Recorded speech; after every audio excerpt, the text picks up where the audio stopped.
Welcome back to Far East Currents. History, at least for me, has always been a mix of personal stories, celebrations, tragedies, and often mysteries that have been buried for decades. This could very well describe the events surrounding the 1918 fire at the Happy Valley Racecourse in Hong Kong. How I came to investigate this particular incident is an interesting story in itself. A few years ago, my mother mentioned that my grandfather, Paulo M. Xavier, who I knew very well, was burned in a fire at the racecourse trying to save his younger sister Daria. Paulo was 18 years old. His sister was just 16.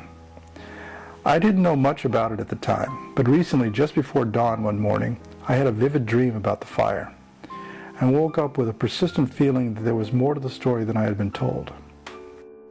So for the last few weeks, I've been compelled to gather information to get a more complete picture of what happened before, during, and after the fire, from the perspective of those who were involved. Happy Valley Racecourse has been one of the mainstays of Hong Kong's attractions since the 1860s.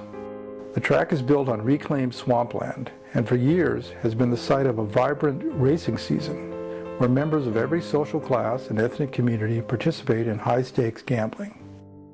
The fire at the racecourse in 1918 was one of the worst tragedies in Hong Kong's history.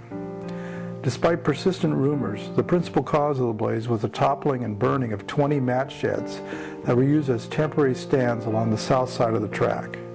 These structures, built mostly of bamboo and palm leaves, often stood up to 3 stories high and were used for viewing, betting booths, and cooking stands. Most were owned by enterprising men from different ethnic communities, including Chinese, Portuguese, Japanese, Indian, and Swedes. It is estimated that up to 6,000 spectators, including many women and children, were in the match sheds on the afternoon of February 26, 1918, a tradition that had been carried forward for at least a decade. The fire began at approximately 2:55 p.m., just after a 2-hour break for lunch and before the next race. Most reports said that it began when one of the 3-story sheds, which was attached at the base to an adjoining shed, toppled from the rush of people moving forward to watch the horses approaching the gate for the next race. This created a slow, cascading effect that pulled the rest of the match sheds down in a 10-second sequence. Charcoal stoves, called caddies, used in the bottom floor of the sheds for cooking, were overturned in the panic. The presence of smoke and flames in the sheds made the situation dire and contributed to the anxiety of people trying to rescue those under the piles of bamboo and debris. Many of them were trampled and overcome by others trying to exit.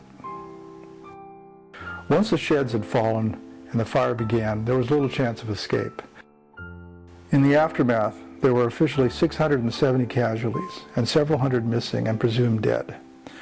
Those included my grandaunt, Daria Xavier, and her uncle, Ludobino Xavier. The complete story of the fire and its aftermath has yet to be told. To learn more, please read Part 1, The Prelude, below. Part 2 and the conclusion will follow shortly.